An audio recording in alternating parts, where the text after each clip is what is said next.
It's a daunting challenge, no doubt, but in the face of climate change, the search for lasting solution has never been more urgent.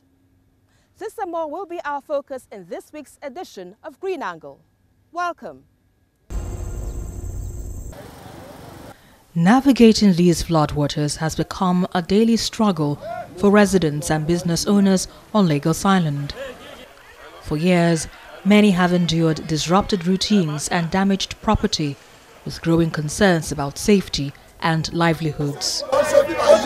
We want a conducive road.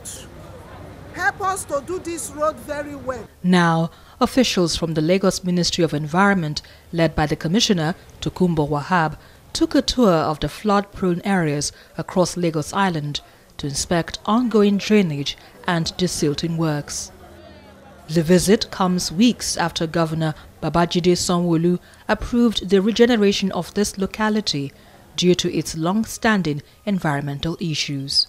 They are raising the road height of the road as well as that of the drainage, and you've seen the quality of what is being done there. And then we're also pumping out the water because we have to dam in some areas and then pump out the water to allow them work. So the inconvenience is temporary for us to give a permanent solution to what had become a disturbing phenomenon on Lagos Island for a while. Beyond flooding, the Commissioner addressed concerns over waste management, noting that some markets were recently sealed for violating sanitation laws. He emphasized that enforcement will continue, especially as Lagos prepares for the peak of the rainy season. We just want to beg our citizens and appeal to them. There's no need for you to put your waste on the road or by the median of the road or throw them into the drainage system. It's a recipe for crisis. Nature will take its course between April and sometime later in the year. So what we've done in the past few months is we've been wrapping up our infrastructure. We've never stopped for a day. We kept working around the clock at the ministry. We also used our FAG round the clock to declog and then help unlock and desilt most of those drainages, whilst we are also appealing to our citizens to just let us do the right thing. It starts with you and I. Meanwhile, the Commissioner instructed that illegal shanties constructed on drainage channels be removed. With less than 5 years remaining to achieve the 2030 agenda, leaders agree that progress must accelerate dramatically. Statistics show that global SDG efforts are off track, with only 17% of targets on course amid overlapping crises.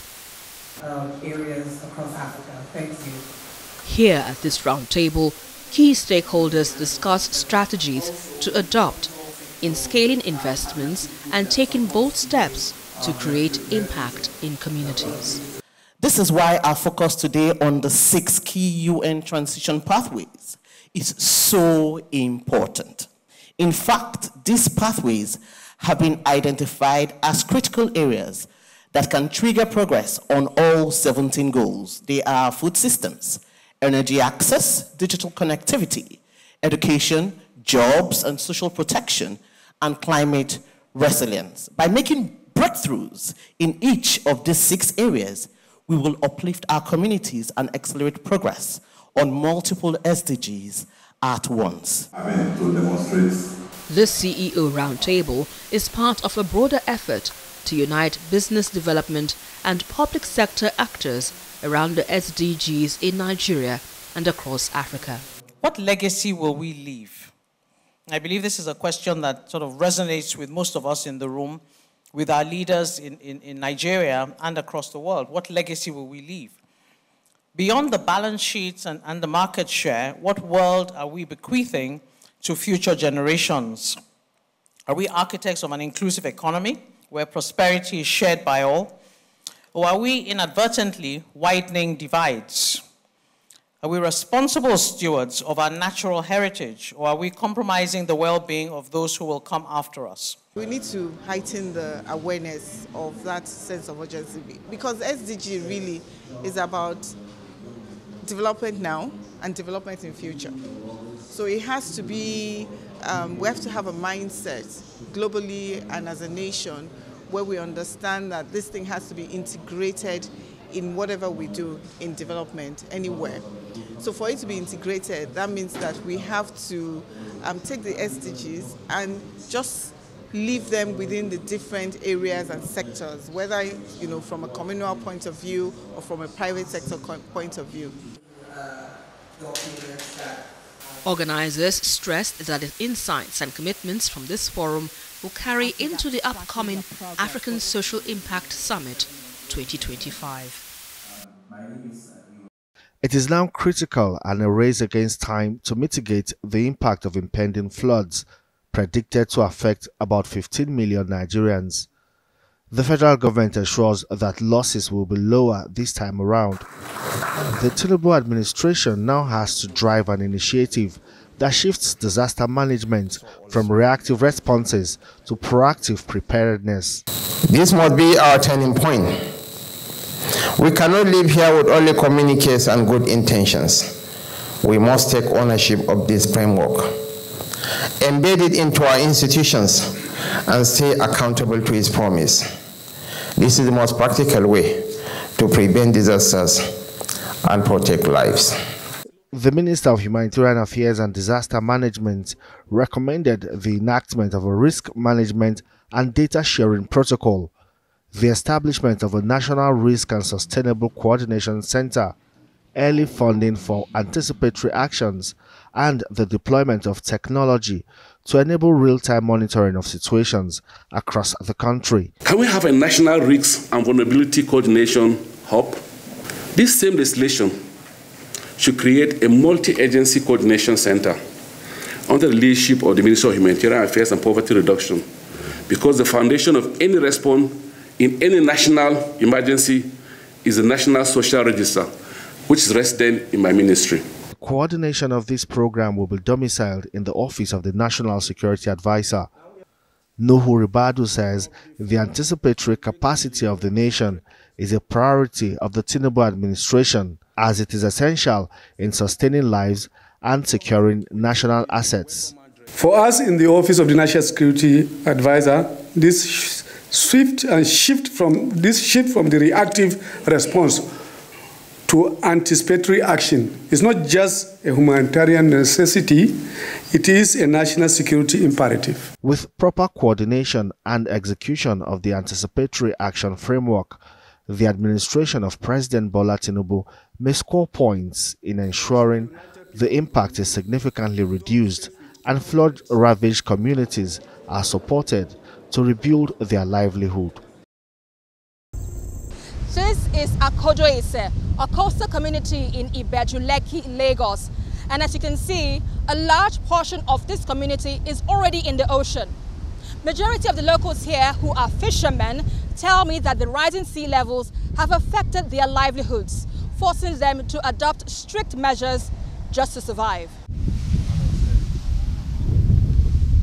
This was once a lively community, but now all that's left are crumbling buildings, many of which have already been swallowed by the sea due to the rising water levels. Life has become increasingly tough for the few living here. Around 2005, almost 20 years back, something like that. When we are still young like this, so the sea is very far from this community, which is we are going to count like 7 miles. Our house is very far because when our father built this house, it's very far for this ocean. All our coconuts have been taken away. Some houses have taken away. You can see some of our Bale's house itself. Example of Bale house there. Look at it. It really affects much in our business because once this ocean is rising, you understand, we have a lot of damages. And damages that, although not lives, but our business, the boats, the engines, and the nets, you understand, we get them lost, like damage and all those stuff. If this sea rise now up to a week, we have nothing to do because this is only our resources where we feed. So if it's up to a week, we just stay at home. We'll be looking. So like we manage whatever we have, and that's how we survive till pending the time the sea level came down. So from there we can now start our business back. Then we go to the sea. We can even go 4 times in a day, 4 times, 5 times in a day, but not now. Once we manage to go once and you came back, then you give glory to the Almighty God, our God. I thank God. One elderly woman who has lived here all her life says the changes are unlike anything she's ever seen. For many like her, this is their ancestral land, and relocating isn't an option. She tells me the ocean hasn't only taken over some of their homes, but even washed away graves, claiming both properties and the memories they hold.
Meanwhile, a documentary photographer, Muyiwa Adegbote, put together this exhibition in the heart of this community.